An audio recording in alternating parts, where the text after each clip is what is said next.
Hey, what's going on, everybody out there all across the land? You are tuned in to the Keith Harris Show, and I am your guy, Keith Harris. Of course, it is Tuesday night.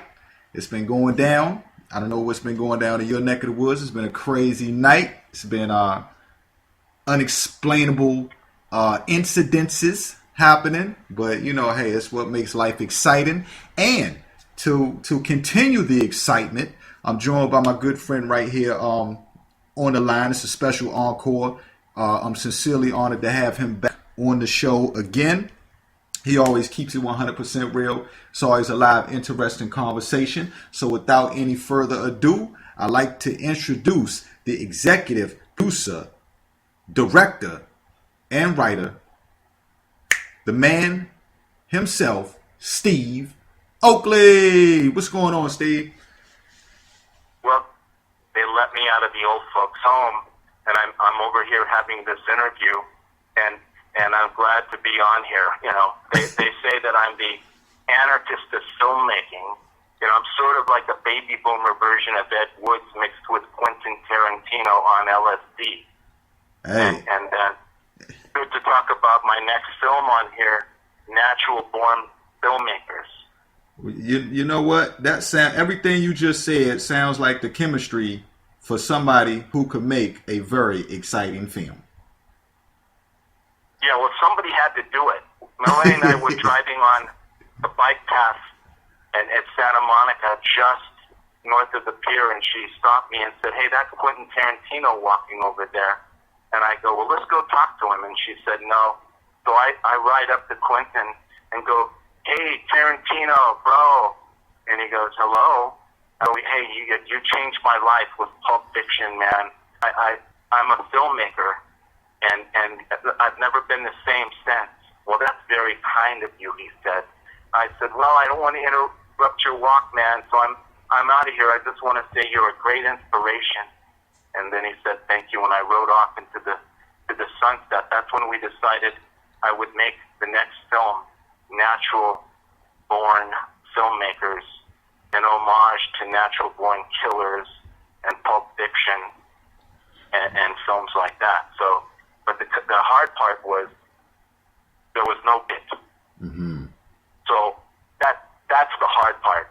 A lot of people I know are always looking for budget, and I didn't know where to look. You know, I thought, well, maybe crowdfunding. No, I don't know anyone that would give me a nickel. Oh, how about Indiegogo? Oh, forget about it. Well, you know what it is, Kickstarter. That's not going to work. So I decided to make a no-budget film. And then you have to ask yourself, how do you make a no-budget film? I was just getting ready to ask that. Yeah, I know. I'm psychic. But the bottom line is, you make a no-budget film by using what you have to work with, kind of like eating scraps in the icebox. And I have some cameras that anybody can buy on eBay or Amazon. They're very cheap. They're $50, and you get a battery and you get a card on them. The HD Avario by JVC GZ-HM35 model. And they shoot perfect video for editing with Final Cut Pro. It's a match made in heaven. So you start with that. You got to have a camera. Well, I decided we would use many cameras, and I organized several people with cameras, and we shot most scenes with 4 to 5 cameras. Mm-hmm. And that gave us the reverse angles and the angles we needed, so that in one take, when actors are matching all of their emotions back and forth in a scene, we had what we wanted, and we didn't have to retake it and try to match these emotions again. So that was the trick. And lo and behold, we had to have a starting point on this, which was the first day of shooting. Mm-hmm. We had a house.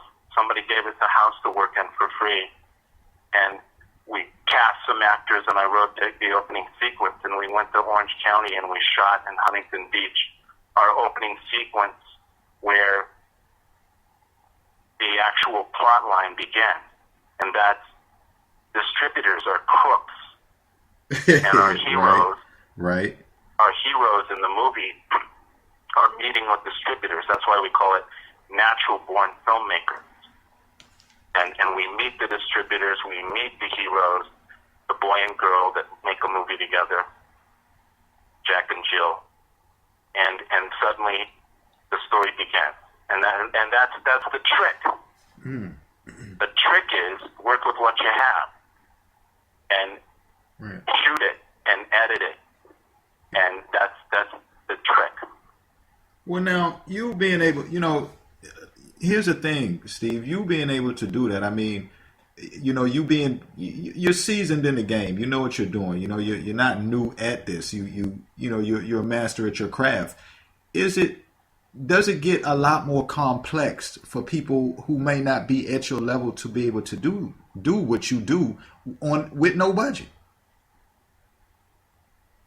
Well, it is and it isn't. Here's the irony. The iPhone is good enough to shoot movies with, right. And they actually have some form of iPhone editing available, believe it or not.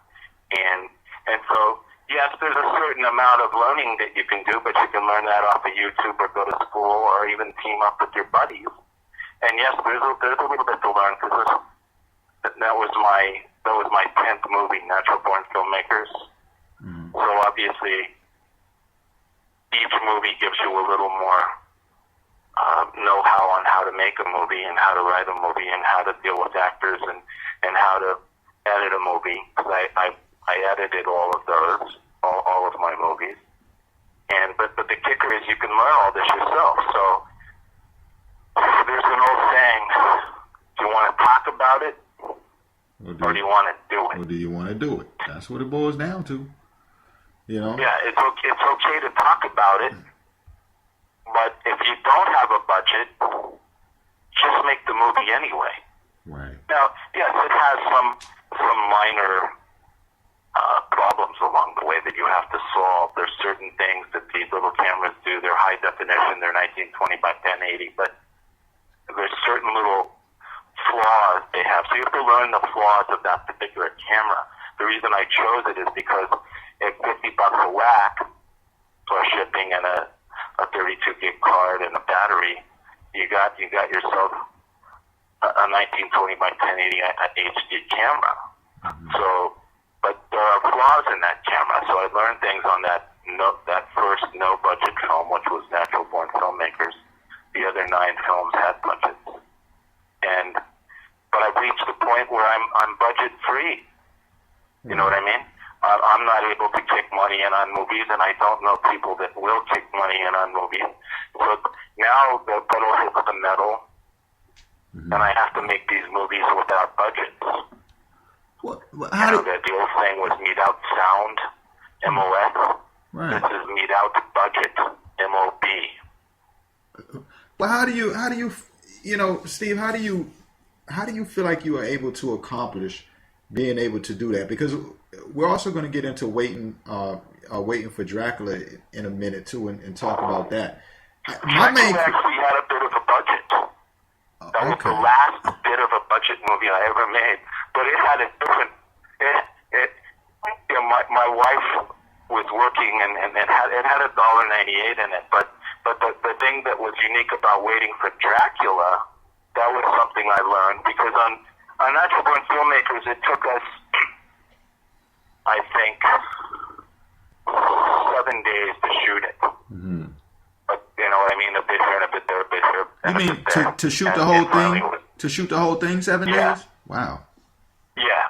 Now, but the thing about waiting for Dracula is we had problems. We didn't have enough money. We had a little bit of money, and so we were able to get a studio and then a house. Okay. But the house finished the movie off, but we shot all the studio stuff in one day. And the funny thing is, the guy playing Dracula quit. Damn, like the Dracula. The first day of shooting.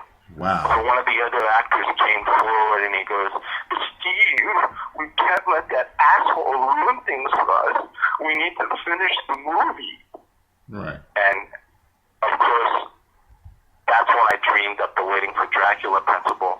We have Dracula in 40 minutes of a movie. So it was a 2-day movie. The first day we shot 40 minutes of running time. The second day of shooting, I divided it up with Domiciano Arcangeli, the co-director and the co-writer.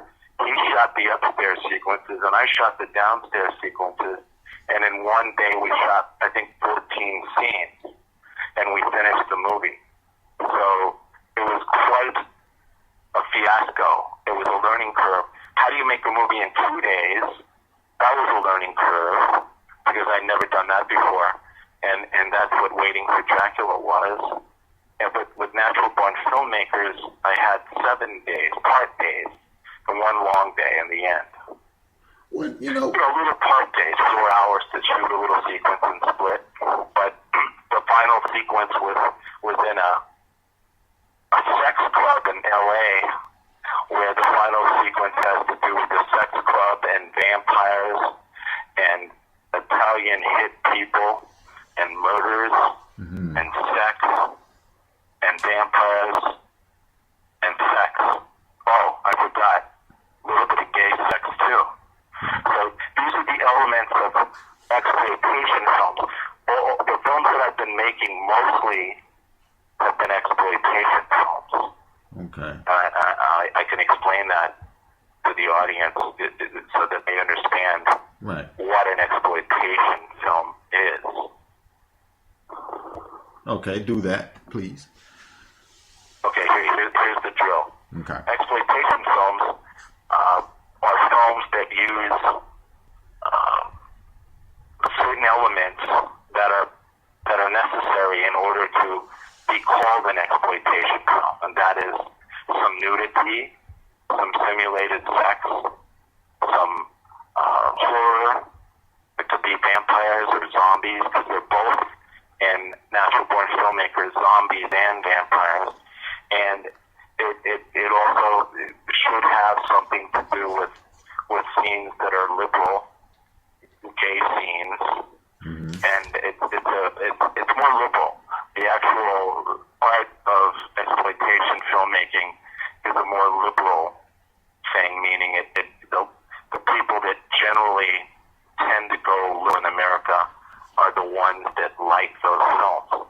Right. And we can always make a family film or any kind of film, any structural film, but in order to get some marketing and some people watching the film, I tend to stay with horror and exploitation.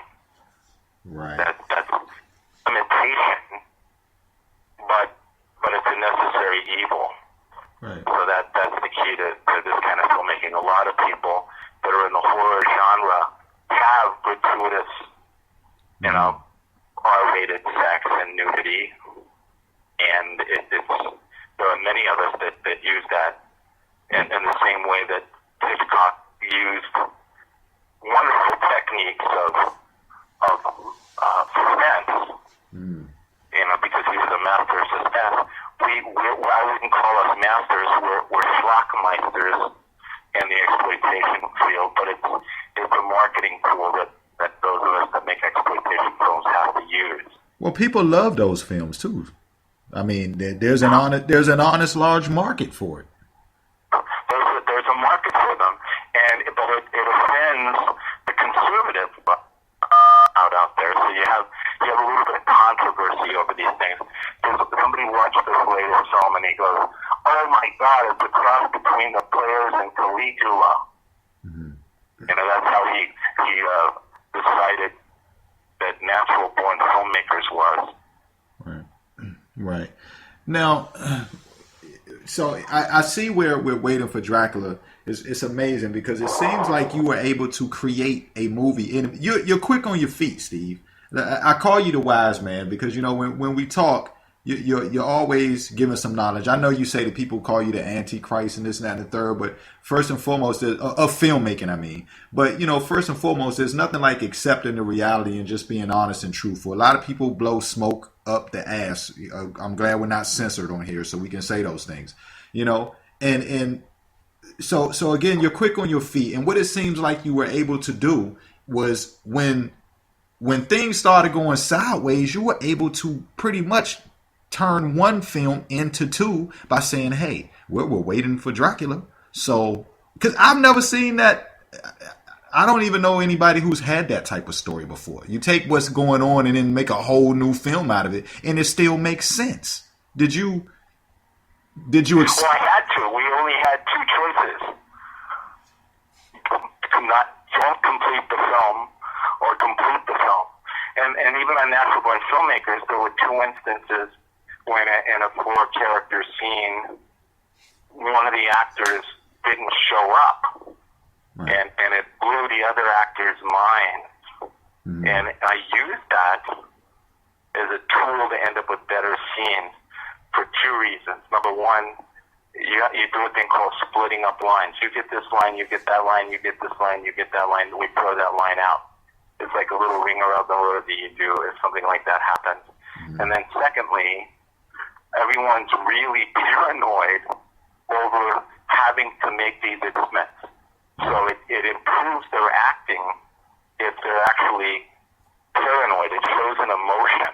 Mm. You know, acting is the ability to show an emotion, and sometimes both instances in the movie, the paranoia that arose from that happening just made those scenes pop. They couldn't have popped like that if those two people had not flaked out.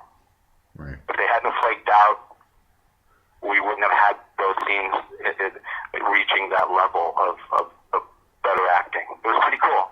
These are things you have to do when you're working on any kind of film, but especially a no-budget film where it's copy, mill, credit, and then the real trick is, the reason I even do any of this is because of action on film. And it's a film festival in Monrovia, run by Del Weston, and it's a movement of artists and filmmakers that unite once a year in a weird, loving, kind, friendly way of discovering each other's work in all these theaters for a week. Mm-hmm. And he screens up to 400 and some odd films, shorts, and features, and a big mix of documentary and anything you can think of, actually. Right. And that's the reason I do any of this, because for the time that the film is on the screen in the Action on Film Festival, I get to imagine that I'm a filmmaker that has a film in a movie theater. Oh, okay. Which is the whole purpose of making films. It's just the sole purpose of making films, is to have people watch a film in a film festival. You know what? Or on a big screen. You know somewhere. What? And sorry to cut you off, but I have to say this because, again, this is why I like when we talk. You just pointed out something that, and I talk to a lot of people, don't want to shoot myself in the foot, but I like to keep it 100% also. And you just touched on something that I do not hear most people come out and just say. That is the feel. That's the genuine feel that the filmmakers who put so much hard work into. Listen, if you never gain anything else out of it, or whether you do or whatever, that film festival is when you that's the genuine meaning of it, because you get to see your film in a theater. And everybody else, or I won't say everybody else, so many other people that I talk to, they don't break it down to just that good old feeling. It's always about the hee and the ha and the cameras flashing, and you know what I'm saying? And I know that kind of matters too, but I've never heard anybody just break it down. In other words, it seems like, Steve, people have forgot. Have people forgot what it's really all about? Oh, here's the drill. I've been doing theater and filmmaking since 1976, and it's quite a ways. I've been writing scripts since 1971, 45 years, and 44 years. The kicker is people have forgot. Because when we were coming up, my generation, the baby boomers, we went to movie theaters and we saw the great actors, whether it was, in those days, it was, James Bond and Elvis Presley and Blue Hawaii. And it was a different kind of films being made, but we saw them in movie theaters. And today we have great films all these great films during movie theaters.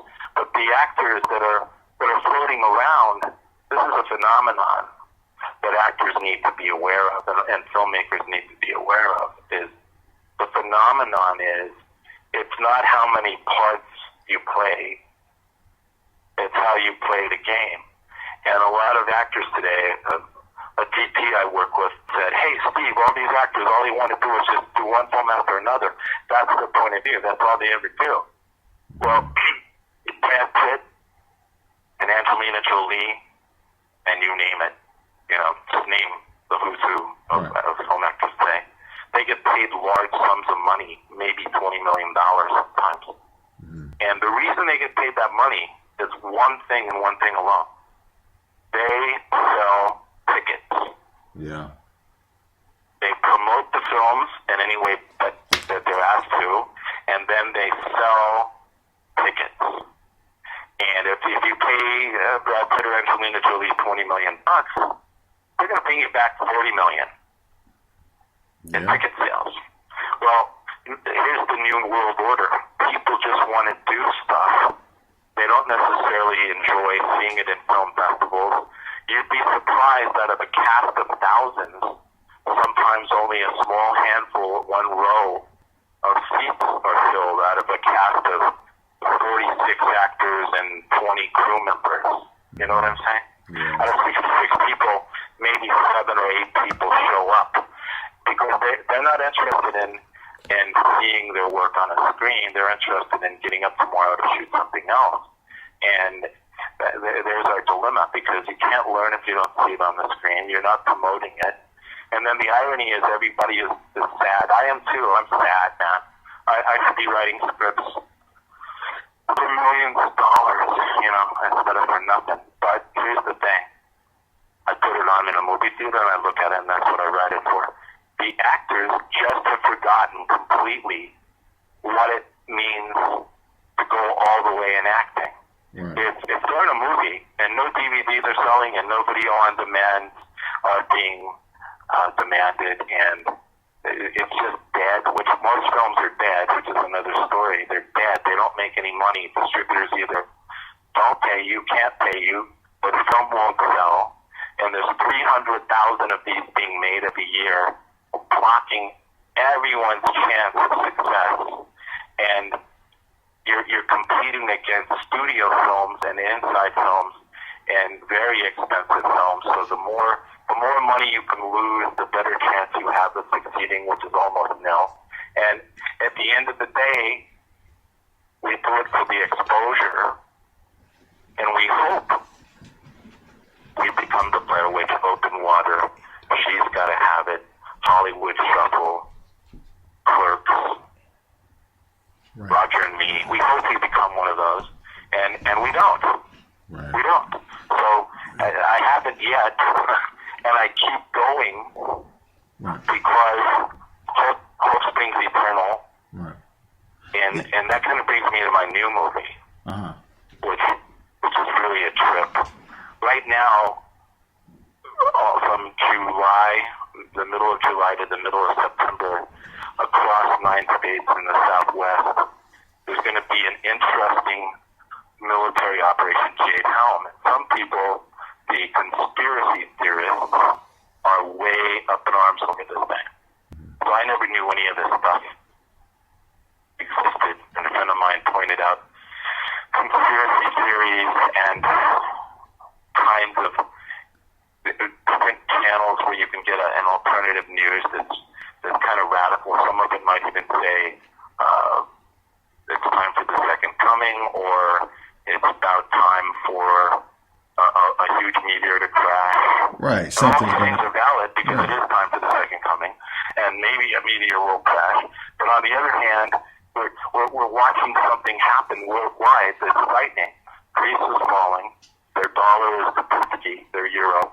And in the meantime, there's groups of people that are billionaires that are trying to take over the world and create a one-world government, as seen through many political maneuvers going on all over the world, especially here in America. So some people think that these FEMA camps and these Walmart closings and all of these military exercises in all these cities across the Southwest are part and parcel to a military takeover.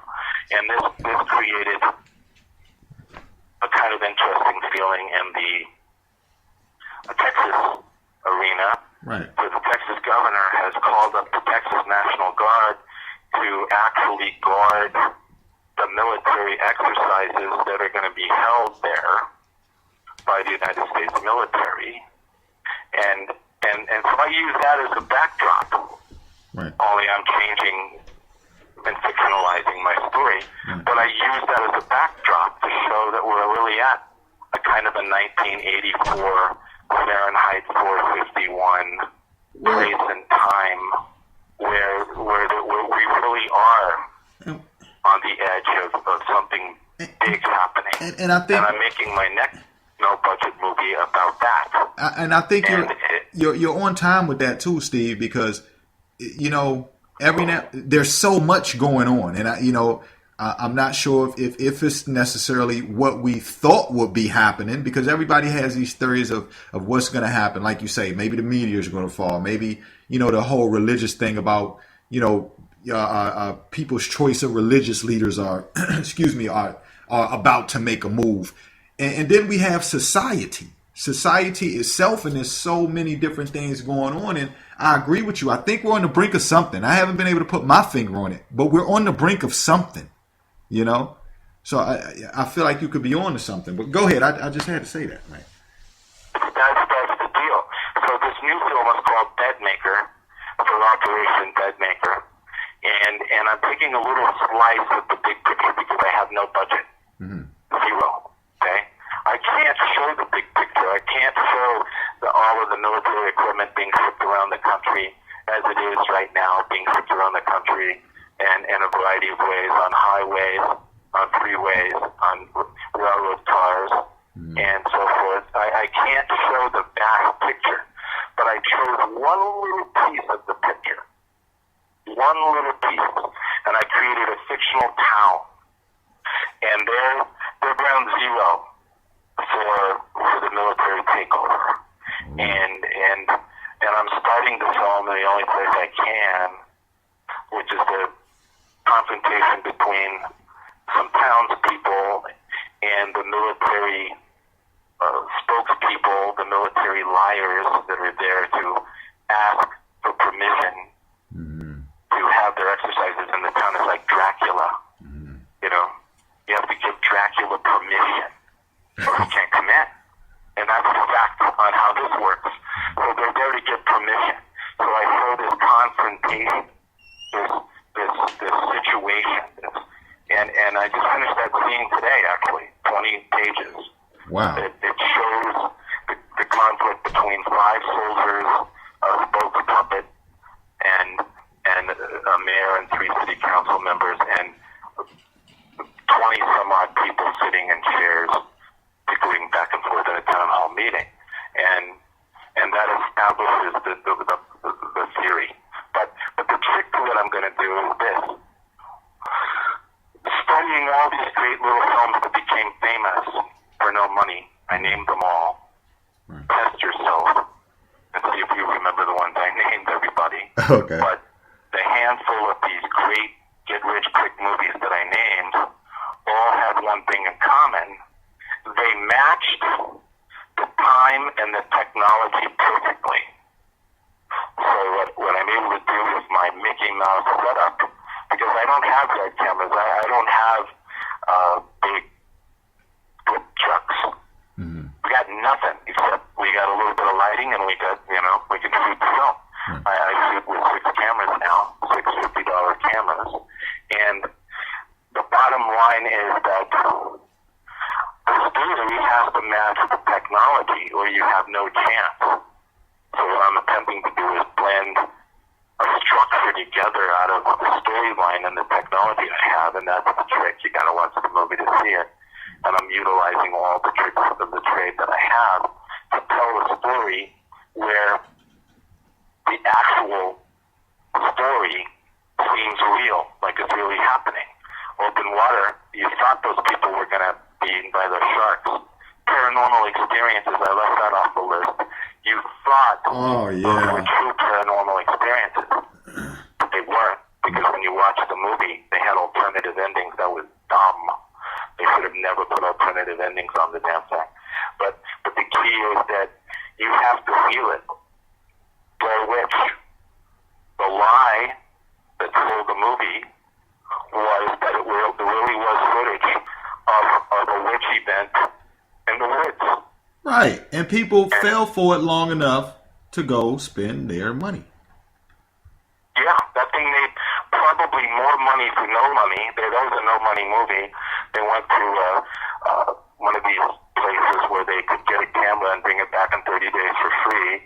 And they pulled it off. They just made it happen with flashlights and free equipment and a great idea and a little bit of help from some college students. And they ended up with a great idea that became Coloco's big hit that ultimately probably brought $100+ million. And those guys split a coal mill.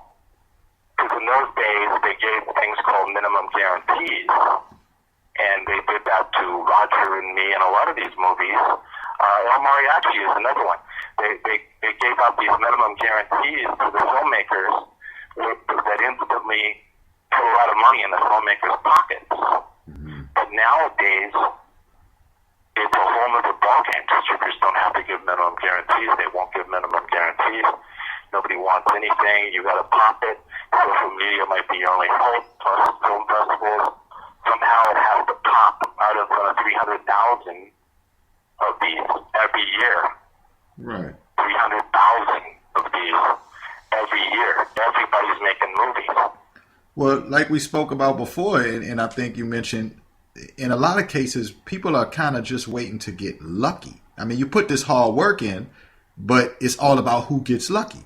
Is that make sense? You got it, and that's what keeps us going. And I'm trying to use science and filmmaking and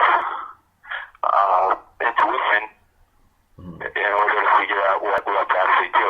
It finally occurred to me before I made movies to say something to. I had a feeling I wanted to convey only. That taught me how the last 10 movies taught me that. But now I finally copped to the age-old discovery, and that's what makes a movie sell.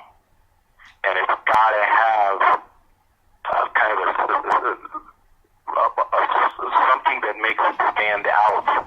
A lie, a marketing lie, a fake truth, whatever it is, it has to stand out. And how do you stand out of 300,000 clicks? That's what I'm going to attempt to do on the flick. The first time I've ever done that, trying to match my story with what I can do, with what I have to work with. And I've got an amazing start. We begin this in the month of July, and on the first day of shooting, we'll knock up a 20-page scene and probably 2 60-page scenes. So we'll probably knock out literally 33% of a movie in one day. Right. Now, and that's the key for the first day of shooting. Now, a lot of people are familiar, with your work too, Steve, as being a reality show maker. Are you planning to? Are you busy with the other projects, or can we look forward to a reality? Oh yeah, show? No, I'm always working on a few reality projects. That's for 20 years, I worked in varying jobs from PA, from peasant to editor. At different levels at different production companies, and now, because when I was 60 years old, I was called into where I worked in a huge place, one of the big companies that have all the hit shows, and they said, we're going to eliminate your position, and you have 30 days to process this and find a new job. This was at the height, almost 6 years ago, of the Great Depression. Nobody had a job. You had 2 years of unemployment. And I'd worked there for 14 years, and it was a shock. But I turned 60, so 10 days after I turned 60, they go, out of here, And so my last words when I walked out were, free at last, free at last. and I thought, I screamed that out when I left. And I thought, oh, this will be a piece of cake. I've been doing this for 20 years. I'm going to sell a show. Well, now we're 5.5 years out. I've had many deals signed that have come close at many networks, and they didn't, no cigar, no 5 cherries. And there's one on a fence right now. I'll knock on wood. We'll see how it flies. But I'm always working on a handful of reality ideas and busting my ass on that too. So I'm trying to win the lottery 2 ways, and I'm not winning. What? You got Charlie Sheen went winning, yeah. and I'm winning, and he goes winning. Well, so far I'm not winning. But as a baby boomer, here's the shtick. There's so many of us becoming baby boomers every day. Somehow I'm going to try to conduct this next film to reach the baby boomer audience, the exploitation audience, and the conservative audience that is the majority of the people that have the conspiracy ideology functioning. Right. So if I can hit those 3 and be a little bit hated because I'm putting an exploitation scene into a conservative movie, and yet in order to fix that, I'm having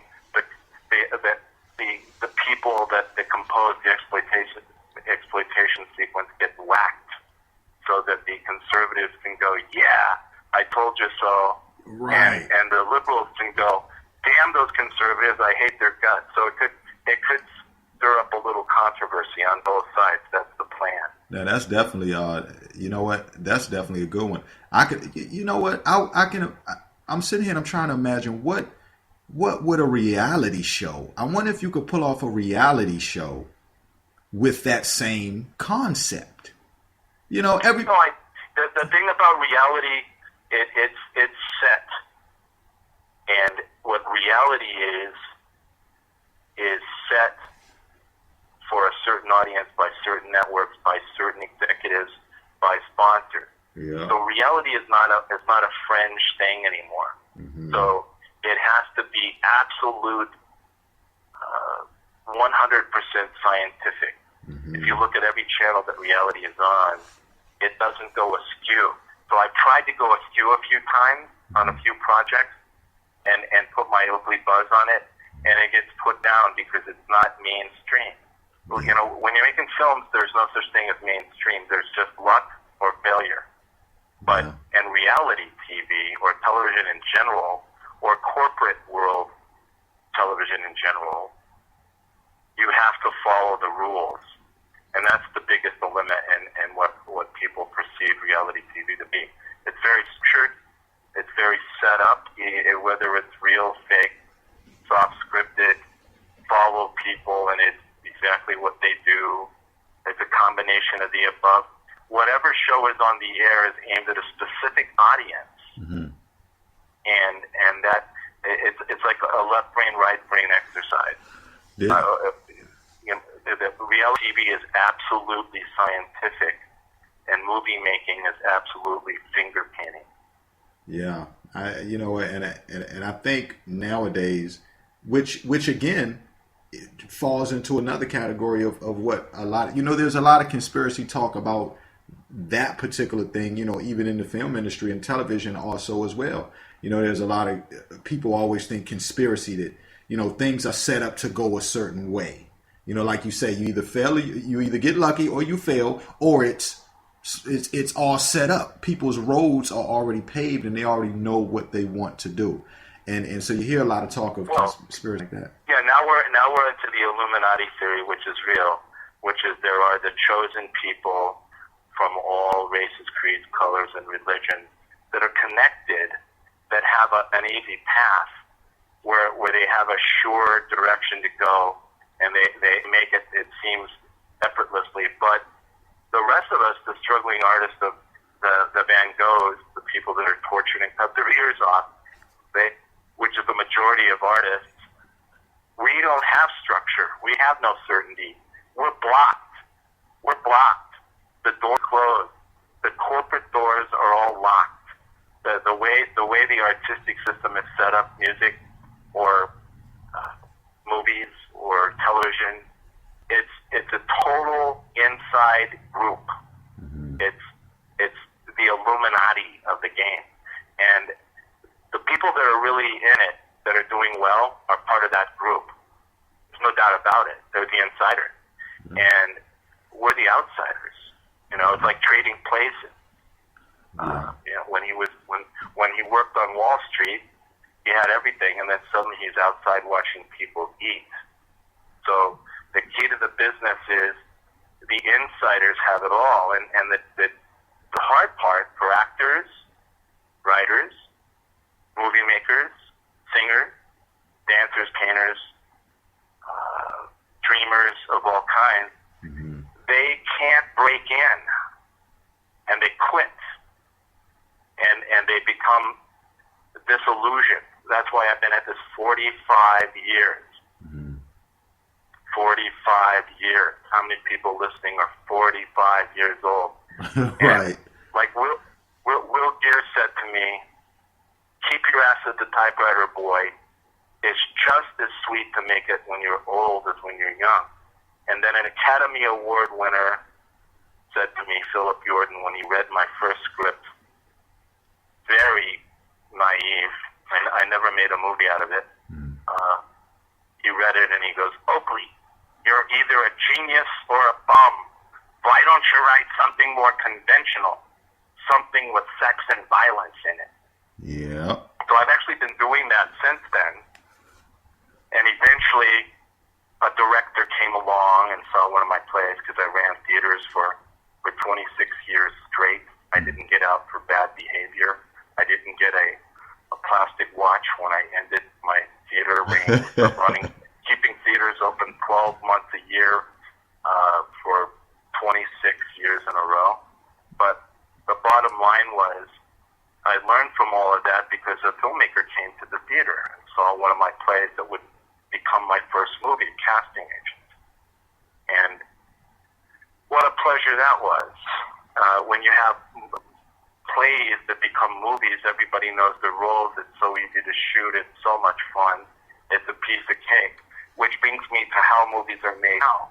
People don't have time to rehearse much, they don't have the ability to get together for weeks at a time to smooth out the edges, and it's sort of a gypsy camp where everybody shows up and the rehearsal and the performance and everything all happens in one day. It's for this thing. It's like a knife fight. There are no rules in a knife fight. They just get it film made. And if somebody doesn't know the lines, fill the line, and you film the line. Because it's just one little piece of video at a time. And it's edited. So it's not made smoothly. It's made in a very rough way. It's like a rough cut, and we're trying to cut it right there on the spot. It'll either crack or we'll pop, and it'll have a great cut when one. And that's what it's like now. It's become that. But what a great thing it was to do it out of a play. And I did that again with Playhouse of Blood, which was my fourth movie. And it was a piece of cake. But I've learned to, when in Rome do as the Rome do. Yeah.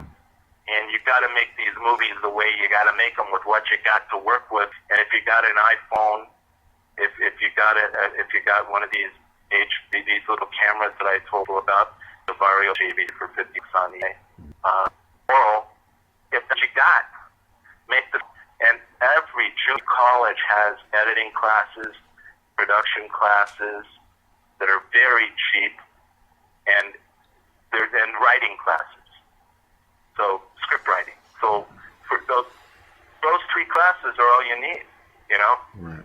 Shooting, editing, and writing.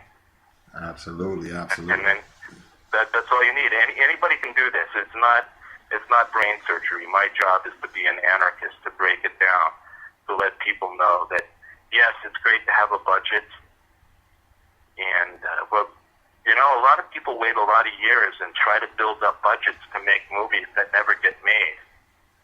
And I have the opposite viewpoint. I only write what I'm going to shoot anymore, and I make the film. That's the fun part. The writing is tough now because before I could imagine anything, right? Right. And the sky was the limit. There was no limit on budget. And now I can only work with exactly what I have. The first day of shooting is a studio in North Hollywood, a very small studio that's going to allow me to shoot my 3 sequences in one day. And there I'll have at least a third of the film, or maybe even half of the film shot in that one day. And then I got to figure out how to get through the rest of it. I do know the ending line to the movie, and I'll let everybody hear it. It's real simple. At the end of the movie, one of the people in the town screams out, "Remember the Alamo, motherfuckers!" And that's the end of the movie. And so I know that, but I don't know how I'm going to get to it. Oh wow, that's a I guess I don't know how to describe it, an out the box way of thinking. It's kind of the reverse of how to do it. Yeah, it's reverse engineering filmmaking. What do you have to work with? Do you have Aunt Sally's house? Is there a hot tub? Is there a pool? Is there a motorhome? Is there a 20-foot sailboat? Is there a race car? Is there an elevator? Are there apartments? Are there houses? Are there yards? What do you have to work with? You know? Is it a park? Is it the beach? We've shot at the beach before, and the cops watched us, and we didn't get arrested. I mean, we've shot all kinds. We've never, these guerrilla films. We have little equipment that looks like you found it at a garage sale. So it's not like a big film crew. And so when we're shooting these things, and I do have a student ID because I continually go to school, continuing education, even at 65. The bottom line is that we do this, you know, and sometimes I've worked with names and that have been a little bit known in the industry, and lately I'm working with hardcore, upwardly mobile actors that really, like one actor just said, I can either do this pro bono movie and really get my chops up, or I can pay an acting coach $150. Right. So he chose the movie. Obvious, smart decision to me. Yeah. No, I mean, it's its own world to create it, and right now we're in the casting phase. It seems to be put together the first day. I'm still getting the script together for the first day of shooting. We're a couple weeks out, and it's coming together. There will be a little bit of team making it, and it'll be an interesting day on a hot day in July. And the good news is, though, if the good Lord's willing and the creek don't rise, we'll end up with probably 33 pages, and there's a trick to this movie which I'm not giving away, but it'll have some improvisational material that might be as high as another 20%. So that we should have 40 minutes running time or more on the first day of shooting. And these little movies only need to be 80 minutes, 82 minutes. If you don't want to give them Gone with the Wind, 4 hours, you know? Yeah. Not on a little movie. You get in, you get out. It's you move along, you get in, you get out. And keep it going. Like, you can give you 80 minutes, but you know, why would you have them stick around for longer than that? Right, and you're talking about 40 minutes in a day or two. That's moving pretty. That's getting in, getting out. Well, the next parts of the film will be back like the other film, Natural Born Filmmaker, right? Where it'll be little bits and pieces. It won't be another one of these. This is the end of Natural Born Filmmakers was just like this at that sex club, where literally about half the film was made there. Thank God, or we wouldn't have had a film. And probably half the film will be made here. But the other part will be in little 6-7 page sequences, or no more than 9 pages or 10 pages at a whack. And then it's different days. You'll shoot a little bit, over. Figure out the next location, over. So hopefully I find some interesting locations for this thing where people are going to help out and donate an apartment or a house. One of the actors has donated his house. So you know what? He gets a bigger part. Hey, he's one of the stars, and he's a good actor to boot. Right. He's a great actor and a good friend of mine. But he's stepping up. He's ponying up. You know what I mean? Some people won't pony up. Some people can't pony up. I want the performance. That's important too. But we need location. Right. And I don't know what the next locations will be yet. Right. Gotta find them. I'll have to call up a psychic. Yeah. Well, they I don't know. Is all the psychics telling the truth these days? No, but hopefully they can lie me into a good location. It's like, I don't know what's next in this flick, actually. But I do know where it starts, and I know where it ends. So the fun part is getting there. Mm-hmm. And that's the trick. It's like a puzzle. Because in my theater days, I did this weird thing where we put public access situation comedies on all over the United States, and I ran a theater. Mm-hmm. And these were serialized half-hour sitcoms, 22 minutes. And we did it by people showing up, and I would write the first scene based on who showed up first, and the last scene by who showed up last. We would rehearse them and shoot them, and we had a little three-quarter deck that had a pause, so with a switcher, we could live edit these babies and pause, but we edited it live, so to speak, and then we sent them out. And so I learned a long time ago how to write with what I have to work with, who's there first. And these were sitcoms. So I never knew what the plot line would be when I got together with the people. I knew it was another episode of let's say, Nettie's Place, something I did 100 episodes on. Right. And I knew that much. And there were titles like 11 Dehydrated Olives and things like that. Were different titles because Nettie was a poet. And the fun part of that whole thing was not knowing where it was going until we got there. Right. Wow. And that's what I suggest people do. They don't have to, there's varying ways to do this. You can either be just the guy that does one part of it, the actor.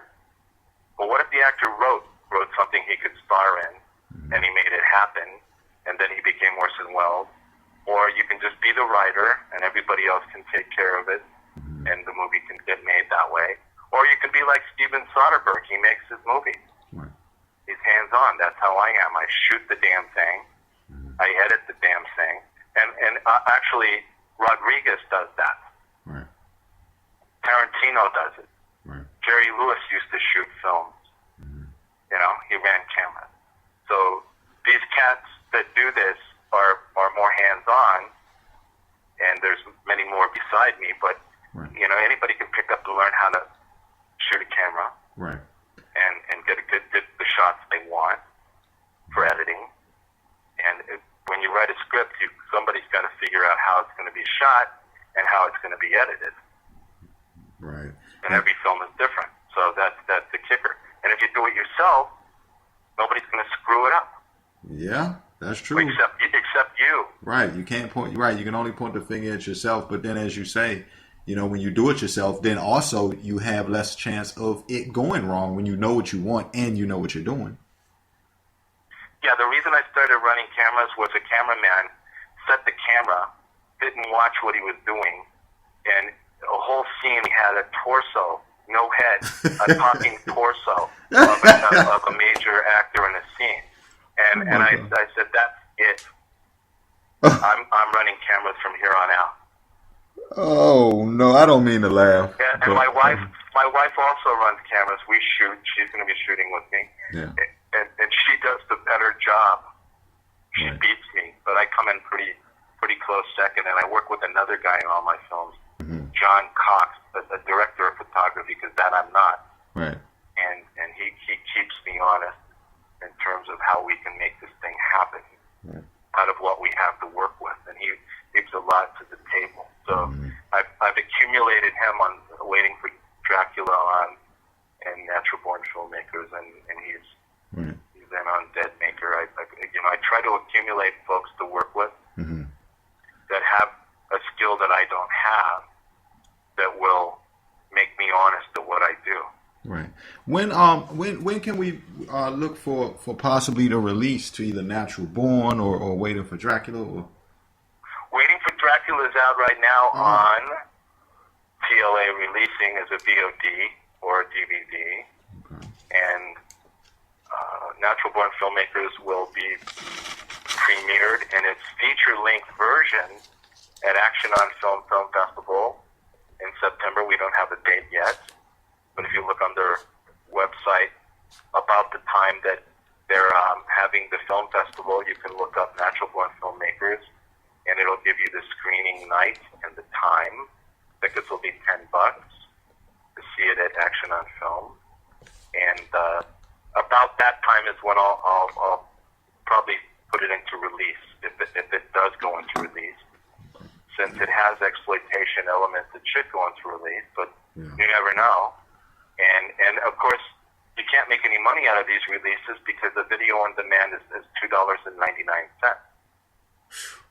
Wow. So if you try to sell 50 of those or 100 of those, you're not making any money. So the trick to it is, if it catches on through social media, right? If it becomes the next Blair Witch, if somehow it gets out and becomes the darling of the distributors that actually pay, which is the hard part. But the finale of this thing can be one word, Right. of our radio program here, and that word is exposure. Yep. So the thing that we're all in this for is exposure. If I get exposed properly, a studio will give me as much money as I need to make a good movie. If an actor is exposed properly, they'll get a studio part that launches their career, or they'll get a steady gig on a sitcom, and they'll make high pay. A writer wants exposure so they can write high-priced scripts. Yeah. You are. And it's about exposure. I edit these films, it's 300 hours to edit a film or more. And wouldn't it be nice to get paid a high rate for that? Right, with all the work that goes in. Yeah. So it's all, I do it for zilch on my films. So, but that's what finishes a film. It can't be finished if nobody edits it. Yeah. So the key to the thing is exposure. That's what this radio show is about, exposure. That's the key. And if we get the right exposure, we might get an offer that has remuneration involved, which is what we're all after. We're living in a capitalistic society, and yes, we need our IMDb credits, and that's why I do this. Yes, we need to be in film festivals, and that's why I do this. But wouldn't it be nice to make a studio film, ladies and gentlemen? Yeah, that's what there it is, and that's what everybody's shooting for. But like you said it though, you broke it down. Exposure. The exposure is what makes the difference, because again, like you said in the beginning of the conversation, people, even with the actors and actresses, people want people who they know everybody's going to pay attention to, so they know it's going to get exposure. And just like you said, as a filmmaker, you want your film to get exposed. That's where it comes from. That's how Blair Witch got away with it. I hate to harp on it, but that's exactly it. They got enough exposure to get people to be convinced enough to go spend that money. How they felt when they left the theater, hey, but, and I was there. I saw them leave the theater, and I saw them comment. Yeah. Like a woman said to her husband, "Arnie, the movie made me sick. The liverwurst almost came up. Right. What were they trying to do? Yeah. What is this shit?" You know what I mean? So the bottom line is, but they made that shit made $100 million. Exactly. And that's why we live in America. Right. We want something to sell. I want to ask this question before we get ready to get out of here. But look, nowadays, do you think that a lot of filmmakers could care less whether they make a good movie, or do they just want to make a movie? And I guess everybody has that one movie. If I'm gonna be honest, if I was making 5 movies, I would want them all to be good.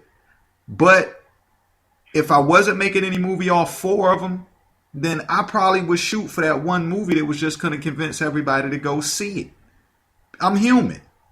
Well, we always try to make a movie that we think our audience will discover but we're also, a movie maker is an artist that has a vision and wants to say something. Every movie says something. It's a personal statement. Right. And that it doesn't matter what the movie is, Roger and Me, or you name a big movie, Jurassic Park, the one that's out now. Yeah. It says something, and every film is a statement.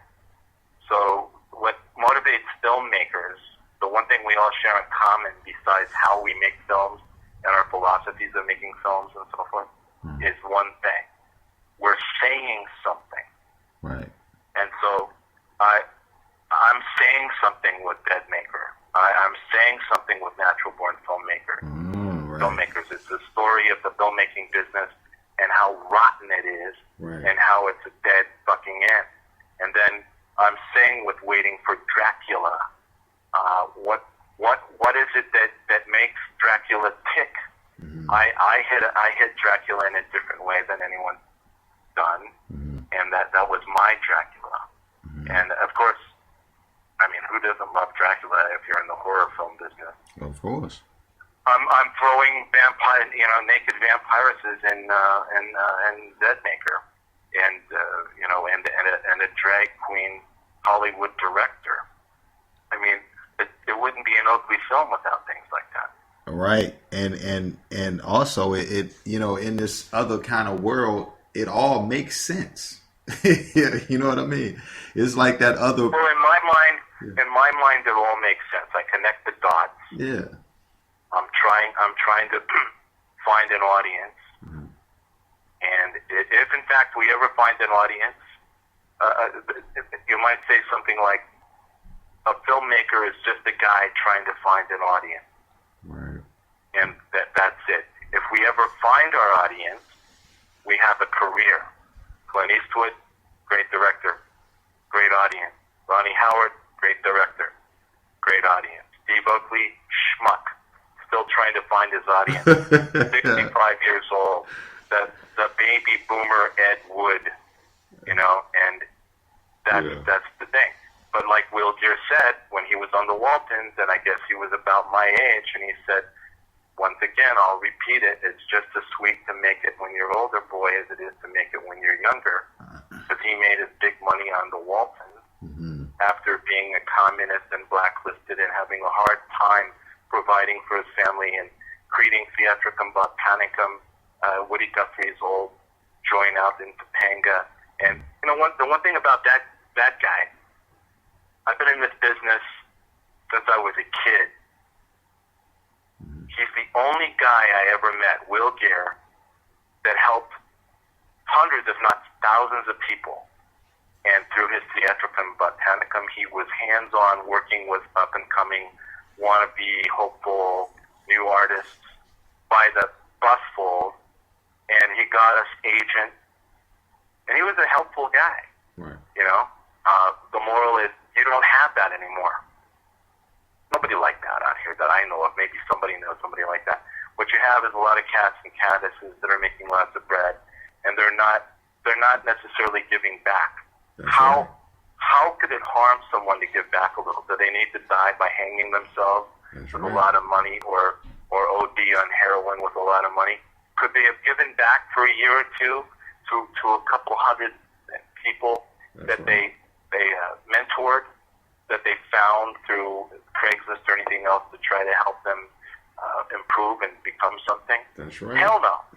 Everybody's all on this one-way ticket to being an excessive person with all their wealth and power, and you don't get a lot of people that help you in this racket. That's true. And I personally, in my theater and in my movies, have helped a lot of people.